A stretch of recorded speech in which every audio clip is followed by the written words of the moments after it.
Marcos, 11 kabanata. Ang matagumpay na pagpasok sa Jerusalem. Narating ni na Jesus ang mga bayan ng Bethphage at Bethania, malapit sa may bundok ng mga Olibo. Nang papalapit na sila sa Jerusalem, pinauna ni Jesus ang 2 sa mga alagad at sinabi sa kanila, "Pumunta kayo sa susunod na nayon. Pagpasok na pagpasok, makikita ninyo ang isang batang asno na hindi pa nasasakyan ni numan. Kalagan ninyo iyon at dalhin dito. Kapag may nagtanong kung bakit ninyo kinakalagan iyon, sabihin ninyong iyon ay kailangan ng Panginoon at ibabalik din niya agad." Kaya't lumakad ang 2 alagad at nakita nga nila ang batang asno sa tabi ng daan. Nakatali ito sa may pinto ng isang bahay. Nang kinakalagan na nila ang hayop, tinanong sila ng ilang nakatayo roon, "Bakit ninyo kinakalagan iyan?" Sumagot sila gaya ng bilin ni Jesus at hinayaan na silang umalis. Dinala nila kay Jesus ang batang asno. Matapos isapin sa likod nito ang kanilang mga balabal, ay sumakay si Jesus. Marami ang naglatag ng kanilang mga balabal sa daan, samantalang ang iba namay pumutol ng mga dahong sanga ng kahoy at iyon ang kanilang inilatag sa daan.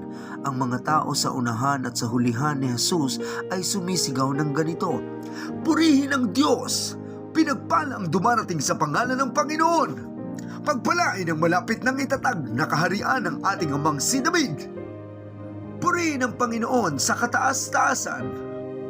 Pumunta si Jesus sa Jerusalem at pumasok sa templo at tiningnan niya ang lahat ng bagay doon, at dahil gumagabi na, lumabas siya at nagbalik sa Bethania na kasama ang 12.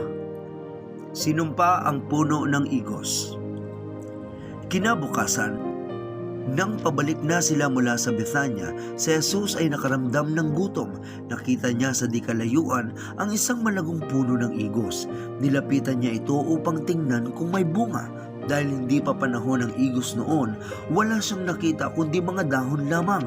Kaya't sinabi niya sa puno ng igos, "Wala nang makakakain pa ng iyong bunga."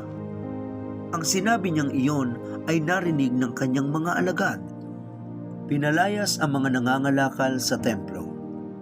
Pagdating nila sa Jerusalem, si Jesus ay pumasok sa templo.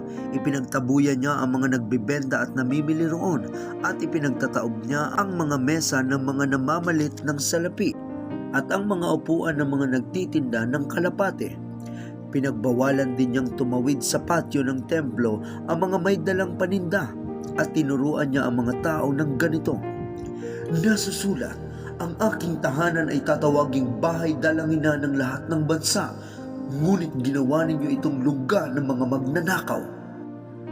Narinig ito ng mga punong pare at ng mga tagapagturo ng kautusan. Buhat nooy, humanap na sila ng paraan upang patayin si Jesus. Subalit natatakot sila sa kanya dahil humahanga ang lahat sa kanyang mga turo. Pagsapit ng gabi, si Jesus at ang kanyang mga alagad ay muling lumabas ng lungsod. Ang aral mula sa puno ng igos. Kinaumagahan, pagdaan nila ay nakita nilang natuyo ang puno ng igos hanggang sa mga ugat nito. Naalala ni Pedro ang nangyari dito, kaya't kanyang sinabi kay Jesus, "Guro, tingnan ninyo, patay na ang puno ng igos na isinumpa ninyo." Sumagot si Jesus, "Manalig kayo sa Diyos, tandaan ninyo ito. Kung kayo'y nananampalataya sa Diyos at hindi kayo nag-aalinlangan, maaari ninyong sabihin sa bundok na ito, umalis ka riyan at tumalon ka sa dagat, at ito nga ay mangyayari. Kaya't sinasabi ko sa inyo, anuman ang hingin ninyo sa inyong panalangin, maniwala kayong natanggap na ninyo iyon, at matatanggap nga ninyo iyon. Kapag kayo'y tumayo upang manalangin, patawarin muna ninyo ang nagkasala sa inyo upang ang inyong mga kasalanan ay patawarin din ng inyong Ama na nasa langit. Ngunit kung hindi kayo magpapatawad, hindi rin naman kayo patatawarin ng inyong Ama na nasa langit." Pag-aalinlangan tungkol sa karapatan ni Jesus. Muli silang pumasok sa Jerusalem. Habang si Jesus ay naglalakad sa patio ng templo, nilapitan siya ng mga punong pari, ng mga tagapagturo ng kautusan at ng mga pinuno ng bayan. Siya'y tinanong nila, Ano ang karapatan mong gumawa ng mga bagay na ito? Sino ang nagbigay sa iyo ng ganyang karapatan?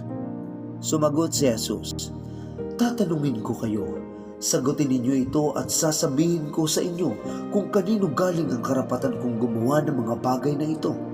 Sabihin ninyo sa akin, kanino galing ang karapatan ni Juan na magbautismo?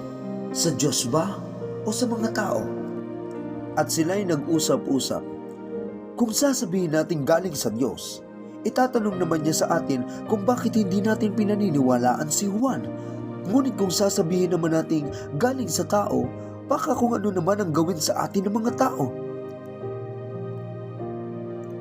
Nangangamba sila sapagkat naniniwala ang marami na si Juan ay isang tunay na propeta, kaya't ganito ang kanilang isinagot, hindi namin alam. Kung gayon, hindi ko rin sasabihin sa inyo kung kanino galing ang karapatan kong gawin ang mga ito. Tugon ni Jesus sa kanila.